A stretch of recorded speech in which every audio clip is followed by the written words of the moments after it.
I gave up my job and moved states for a fresh start. My brother promised to help. Instead, he stole my apartment.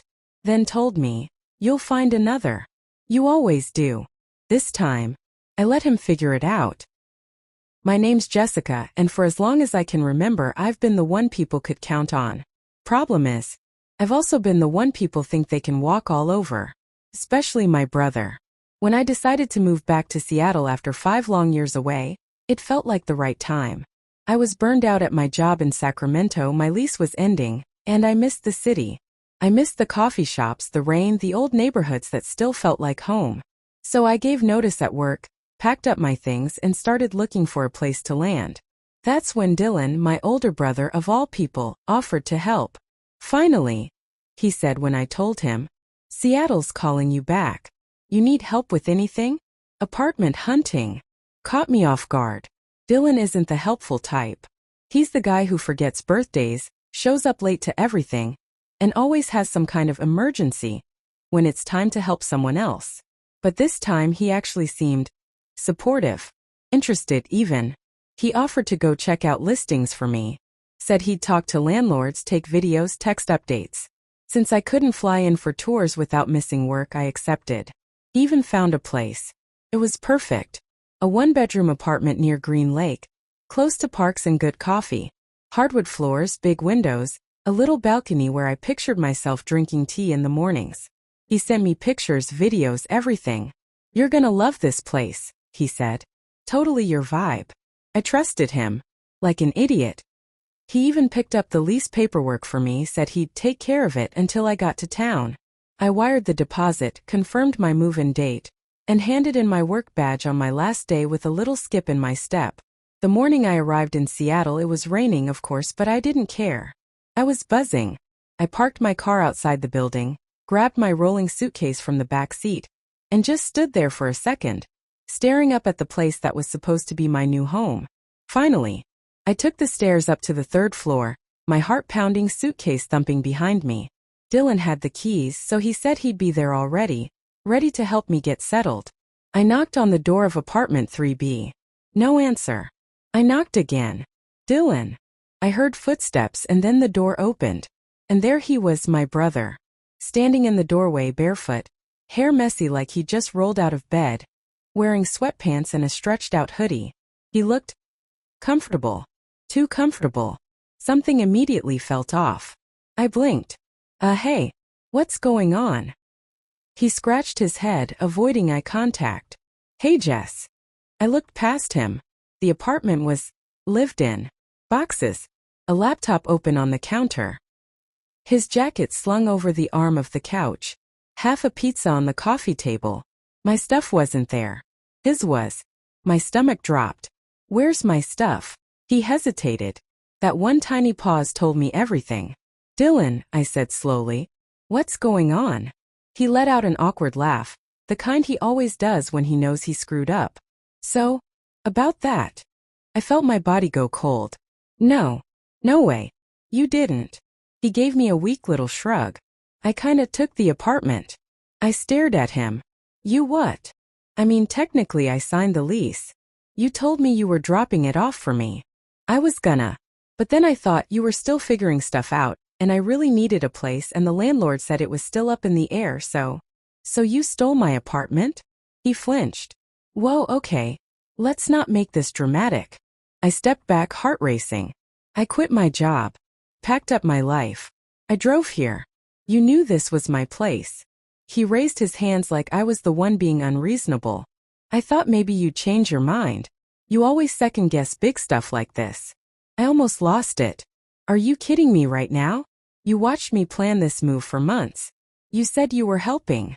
"I was helping," he said. "But I needed a place to. And you always land on your feet." There it was. Classic Dylan. When we were kids, if he broke something, I got grounded. If he forgot homework, I stayed up helping him. If he needed money, guess who forked it over? He's always needed things more. Always found a way to make me the problem. "You really thought you could do this and I just what? Thank you for saving me from my own apartment." He rubbed his temples like I was giving him a headache. "Come on, Jess. You'll find another place. You're resourceful." You have 10 seconds, I said through gritted teeth, to give me one good reason why I shouldn't call the landlord right now. He blinked. Jessica, don't be dramatic. I turned on my heel and walked. Wait, he called after me, but I didn't stop. I didn't even turn around. I stomped down the stairs, my blood boiling, the rain hitting my face like it was personal. I pulled out my phone with shaking fingers and opened my contacts. Landlord Green Lake. I tapped the number. Dylan had played the wrong game with the wrong sister. I stormed out of the building, my shoes slapping wet concrete, the sound of my suitcase wheels scraping uneven pavement behind me. My pulse was hammering in my ears. My whole body felt hot and electric, like I was halfway between screaming and bursting into tears. I pulled out my phone and hit dial. 2 rings. Then a voice. This is Mr. Daniels. Hi, Mr. Daniels, this is Jessica Morgan. I was supposed to be moving into Unit 3B today. But when I got here, I found out my brother had already taken it. A beat of silence. Then, Jessica. I was wondering when I might hear from you. That sentence alone told me everything. I stopped walking and gripped the phone tighter. So you knew he wasn't me. He let out a sigh. Your brother reached out a couple weeks ago. Said you were reconsidering the lease. He told me he was interested in taking over if you decided not to go through with it. I hadn't received the signed final from you, and since he was already local, I never backed out, I said sharply. He told you that without even asking me. I understand that now, Mr. Daniels said quickly. His tone shifted, suddenly nervous. But Dylan was very persistent. He showed up, said he had the deposit, and he told me you weren't sure anymore. He said you were exploring other options. Of course Dylan said that. Twisting the truth until it broke was his signature move. Mr. Daniels, I said, trying not to raise my voice, that apartment was mine. I'd already sent over all my documents. I confirmed the move-in date. Dylan lied to you. And he did it on purpose. I really don't want to be involved in any family matters, he said carefully. But the lease is now signed in his name. At this point, there's not much I can do legally, unless he chooses to vacate. So that was it. I felt my stomach drop. You're saying I'm just out of luck? I can put you on the wait list, he offered. If another unit opens up. That's not the same thing, I snapped. I planned around this apartment. I moved across the state for it. My life is in boxes because of this. I'm truly sorry, Jessica. But sorry didn't get me my apartment back. And it definitely didn't fix what Dylan had done. I hung up. My hand trembled as I slid the phone back into my jacket pocket. I stood there for a moment under the overhang of some closed coffee shop, watching the light drizzle paint lines on the sidewalk. My suitcase sat next to me, a bright red reminder of the fact that I was now technically homeless. He'd done it again. I had trusted Dylan with something important again, and he had taken advantage of me again. The more I stood there, the more the rage shifted into something heavier. Older. This wasn't just about an apartment. It was about every single time I had covered for him, made excuses for him, let it slide. When we were kids, he used to go into my room and take my things without asking. My mom would say, "He's your brother, Jess. Just let him borrow it." Then in high school, he borrowed my car without telling me and totaled it. Mom and Dad said, "He didn't mean to. Be a little more understanding." In college, he used my emergency credit card because he forgot to pay rent. Paid it off. Of course I did. That's what I always did. I cleaned up after him. I took the hit. Because I was the one who could handle it. Because he needed it more. Even when it hurt. Even when it bled me dry. And now here I was, 29 years old, standing in a city where I didn't even have a place to sleep tonight. Because Dylan had decided my life was negotiable. Again. Except something had shifted. Something inside me had finally snapped. He hadn't just stolen my apartment. He had stolen my trust again. And this time I wasn't going to let it slide. I turned around and walked straight back toward the building. He was going to hear me out. When I got to the door, I banged hard. No more polite knocks. No more pretending I was okay. It took a minute, but finally the door creaked open. Dylan stood there, blinking like I'd woken him from a nap. "Oh, you're back." I pushed past him before he could stop me. The apartment looked almost exactly like the pictures he'd sent me. Except now it was filled with his clutter. His jacket, his sneakers, his half-unpacked mess. It looked like my future stolen and turned into his. I turned around to face him, arms crossed. You have one chance to explain yourself. He sighed. Jess, you're making this into a bigger deal than it is. I laughed. It came out bitter and sharp. A bigger deal? I just got off the phone with Mr. Daniels. You lied to him. I didn't lie, he said, rubbing the back of his neck. I needed a place, okay? You needed a place, I repeated. And I needed a brother who didn't screw me over. He rolled his eyes. You're being so dramatic about this. It's just an apartment. No, it was my apartment. You knew I was moving today. You knew I had quit my job, packed everything, driven here, and you still took it. He looked genuinely confused. But you'll figure it out. You always do. There it was again. You always land on your feet, Jess. That one line. The phrase he had used 100 times. The excuse everyone had handed him like a free pass. I took a deep breath, staring at him. You know what? Fine. Keep it. Keep the apartment. Enjoy the balcony and the hardwood floors. But don't call me when you need help making rent. What? He said, blinking. I'm done, Dylan. Done bailing you out.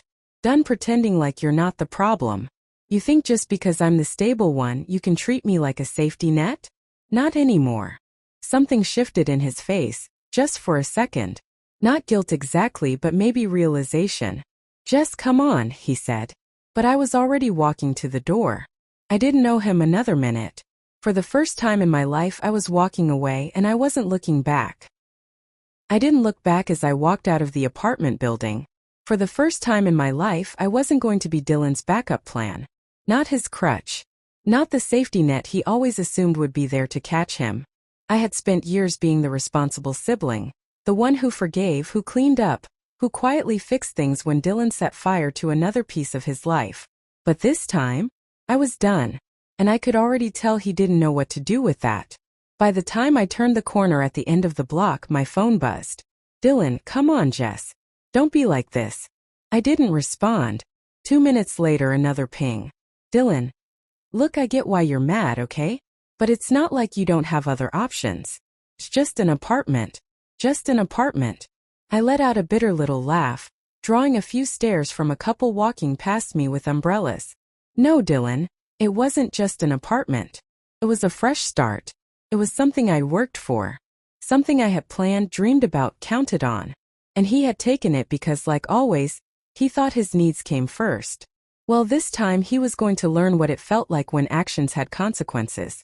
I shoved my phone in my coat pocket and kept walking, the cold drizzle soaking through my jeans as I tried to come up with a plan. I didn't have one yet. I just knew I wasn't going to call our parents and ask for help. Not this time.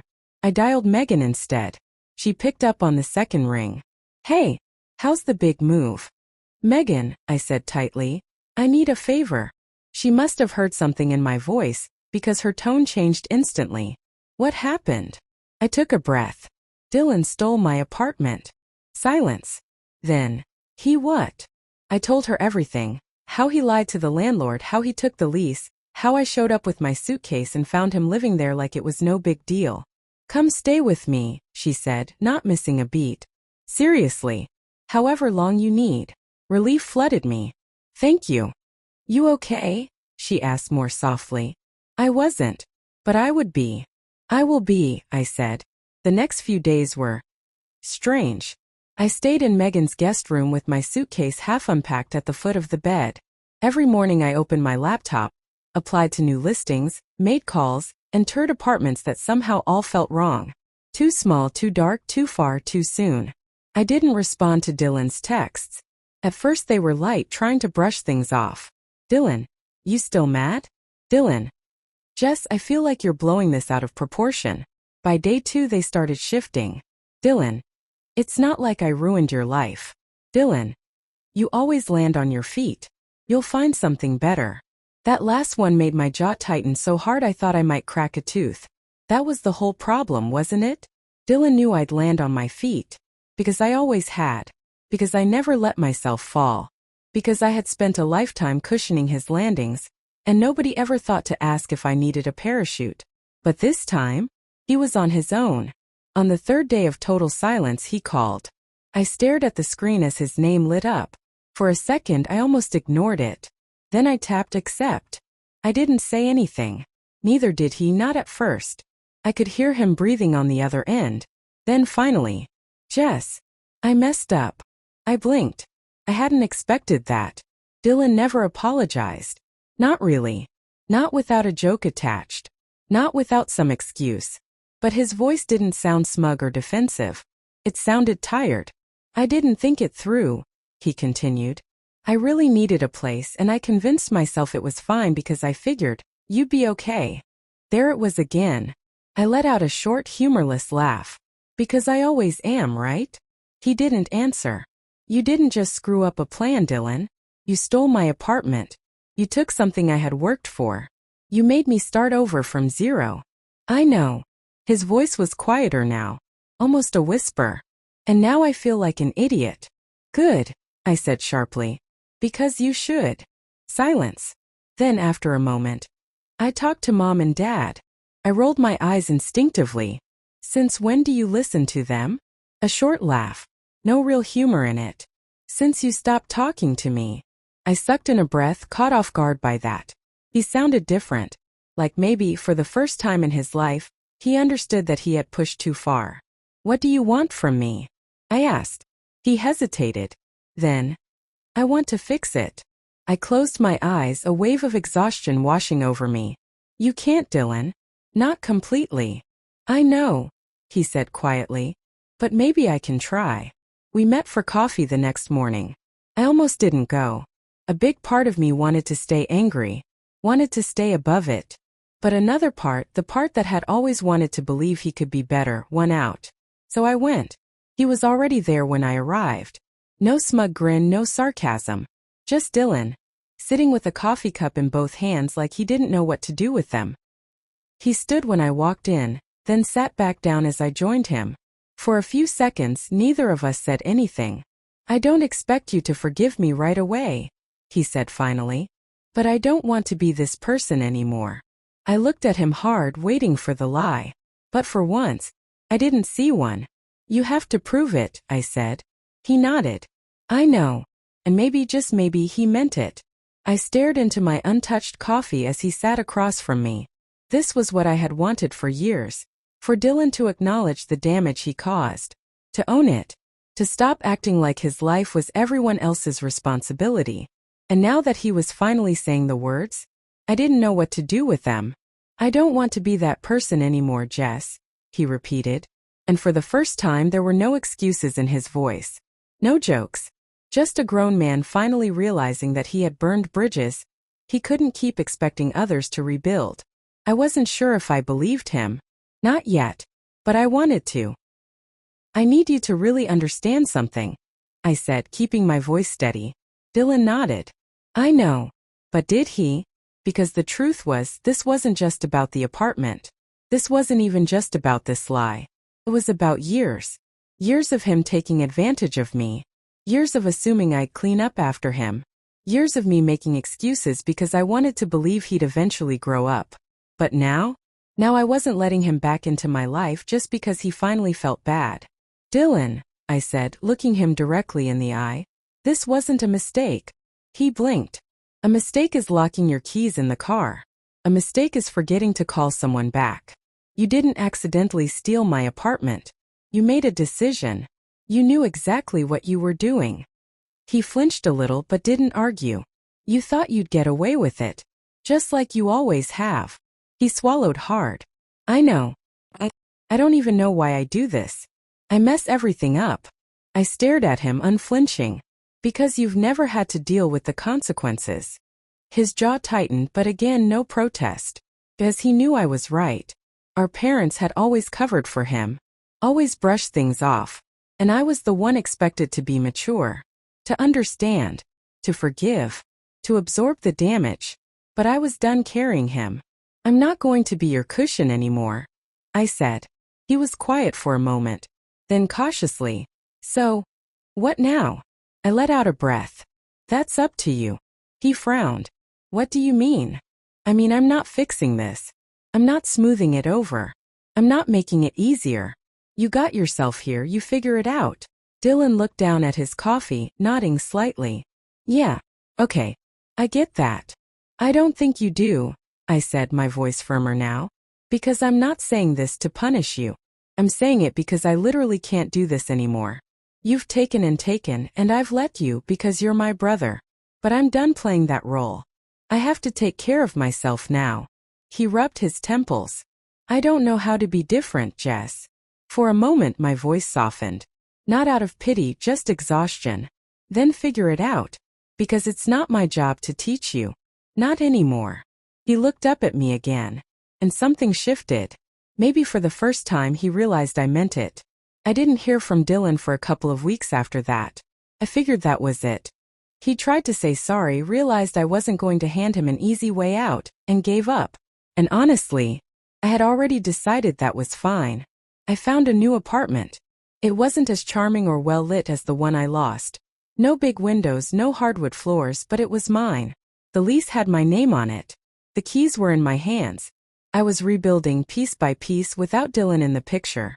And then one quiet Tuesday afternoon I got a text from him. Dylan, I did something today. Not sure if it changes anything. But I wanted you to know. I hesitated, fingers hovering over my phone. Me, what did you do? Dylan. I told Mr. Daniels I'm moving out of the apartment. I stared at the screen. Me, wait, seriously? Dylan, yeah. I realized I don't actually deserve that place. And I don't want to live somewhere I got by screwing over my sister. I found a new apartment. Signed the lease today. I blinked. No guilt trip. No requests for help. No manipulation. He had done it on his own. Me, why? Dylan, because I need to stop being the guy who takes things that aren't his. And I know that doesn't undo what I did. But I'm trying, Jess. Really. I stared at that last message for a long time. For once, Dylan wasn't just saying the right words. He was doing something about them. We met up again a few weeks later. No big emotional reunion. No dramatic hugs or speeches. Just two people sitting on a park bench with takeaway coffee between them. He looked different. Not physically. Still the same Dylan, same scuffed sneakers, same uneven haircut. But something in his posture had shifted. He wasn't slouching. He wasn't performing. He was quieter. More grounded. I don't expect us to go back to how things were, he said. I want to fix what I can. Even if it takes time. I studied him. You really hurt me, I said plainly. I know. And I don't want to be hurt by you anymore. I don't want to be that guy anymore, he said. I don't want to keep disappointing you. For the first time, I believed him. I gave a small nod. Okay. He blinked. Okay. I'm not saying everything's fine. It's not. But I think we can start figuring it out. A cautious smile spread across his face. Yeah, he said. I'd like that. It wasn't a fairy tale ending. There were still years of damage between us. Still things to unlearn, still trust to rebuild. But it was something. Dylan was finally trying. And for now, that was enough.